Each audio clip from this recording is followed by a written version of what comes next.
So my daughter, Sarah, was in public school. All of my kids have been in public school. My family moved here from Nebraska and we're interested in finding a school for our daughter. I have been a go-getter for this school since Ari was 6 months old. We were really needing for both of our kids a very creative, independent environment. We looked at a lot of different options, but toured the school, loved what they had to say. I started looking, for maybe about a year and a half, and when Montessori came on my radar, it was like, yes. I've been calling up here continuously to make sure he's had a spot. And I actually spoke with Elizabeth, the director here, about some concerns I was having, and she said, why don't you try to change the environment before you change your kid? I founded Montessori Academy of Owasso with the intention of creating an environment where children feel comfortable to be themselves and not have to fit into a box. Montessori is an approach to educate the entire child, not just their academics.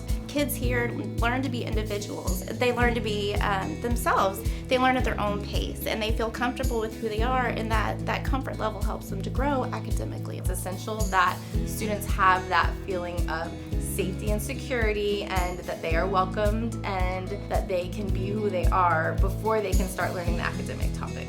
We focus also on their ability to deal with challenges, because life is full of them. We focus on their emotional abilities, not just their cognitive ability. We don't cram for a test at the end of the school year and then test them and say, yeah, they're doing great. We observe them and what they've actually learned. We don't ever teach a topic with a worksheet. Our goal is that children have tactile experiences with all topics before they move on to paper and pencil. In our youngest classes, everything is hands-on. We introduce all academic subjects with a hands-on material. And then once they get older, we start providing paper and pencil experiences to supplement. Being in public school, the classrooms are so large, it's easy to get left behind or to need help. And here it's focused on the child. Every kid has a tailor-made approach to their learning.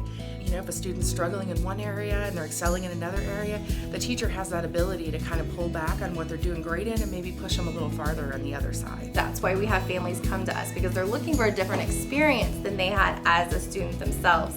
Once they enter our classrooms, they frequently say, this is perfect. This is where my child will thrive. I don't want my child sitting at a desk for 6 hours every day. I want them to be able to get up and move and be their own person and be independent. They come the first day and they're scared. They're scared to be away from mom and dad. It's a new experience, and then it becomes a second family. Parents are very involved with this community. So our daughter became a student here, and after 2 years, I witnessed the growth she had made socially and academically, and it was something I knew I wanted to be a part of. We really thrive on being a community of individuals who all bring their own talents to make the school as successful as possible. Your kids aren't just learning how to be students and be great students. They're learning how to be members of their family unit, their school community, and their entire community. And I don't think there's any other school that it does it quite like that.